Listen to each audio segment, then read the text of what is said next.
Donc repose de la lefty carbone. Donc bon, ça c'est une version OPI H1. Donc H1 avec la fusée dans le prolongement du bas de fourche. Voilà. Donc l'été, bien entendu, l'été ne bouge pas sur ces fourches-là. Donc on vient positionner dans un premier temps le cache-roulement. Hop, voilà. On vient remonter le poste de pilotage pour distribuer les gaines de chaque côté. Elles se distribuent naturellement, d'accord? Donc on passe tout entre les T. Donc hop, je tiens et je fais glisser les T. Voilà. Donc les T viennent glisser.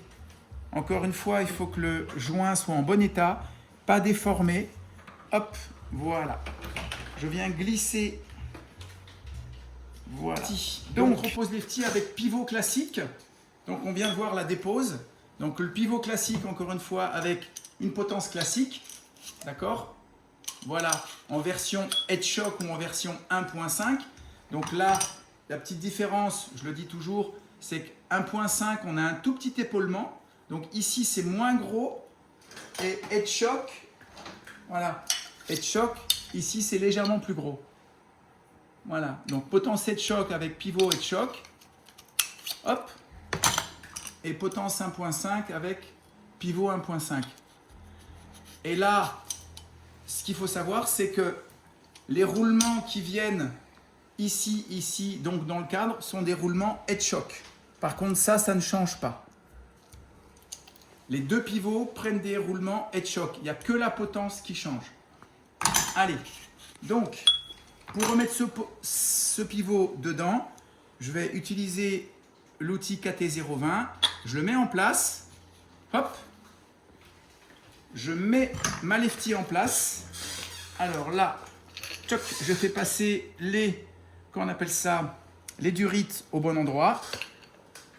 Hop. Je mets mon cache-roulement. Hop. Et je viens enquiller la potence. Hop. Voilà. Je viens enquiller la potence. Si le cache-roulement il est déformé, vous ne pourrez pas le mettre correctement et avec facilité. Voilà, vous avez vu, ça a glissé tout seul. Voilà. Ensuite, grâce à l'outil, je viens enfiler par en dessous. L'outil va guider le pivot. Voilà, ça va ressortir par en haut. Hop, je tapote un tout petit peu.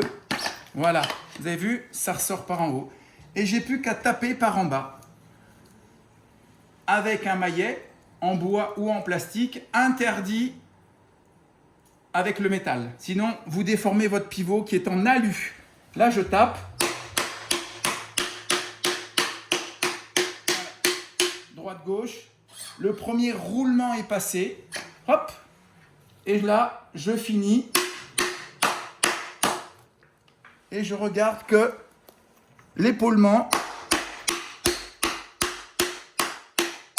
vient bien en contact avec le T. On est bon, Mathéo? Super. Il ne reste plus qu'à enlever l'outil. Hop, celui-là il est monté en force. On l'a fait exprès, comme ça il ne tombe pas quand on manipule. Voilà, là il n'y a plus qu'à mettre la potence avec le cintre. Hein, et remonter la lefty. Et le reste comme vous savez. Voilà.